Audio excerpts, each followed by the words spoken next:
नमस्कार मित्रांनो, मी भारत राखीव बटालियन 2 राज्य राखीव पोलीस बलगट क्रमांक 15 बिर्शी कॅम्प गोंदिया येथे समादेशक सहाय्यक या पदावर कार्यरत आहे।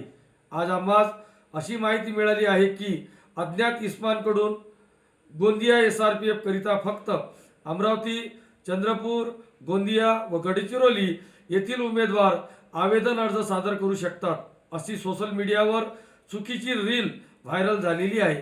तसेच आमच्या गटाचे नियंत्रण कक्ष येथील दूरध्वनीवर फोन येत असून त्याबाबतची माहिती विचारण्यात येत आहे। सदर रीलद्वारे SRPF गोंदियाकरिता सोशल मीडियावर व्हायरल झालेली माहिती चुकीची आहे। या माहितीवर कोणत्याही उमेदवाराने विश्वास करू नये। तरी उमेदवारांना या व्हिडिओद्वारे सूचित करण्यात येत आहे की SRPF गोंदिया या आस्थापनेवरील पोलीस भरती 2024-25 करिता संपूर्ण महाराष्ट्र राज्यातील सर्व जिल्ह्यातील उमेदवार आवेदन अर्ज सादर करू शकतात। जय हिंद, जय महाराष्ट्र, नमस्कार।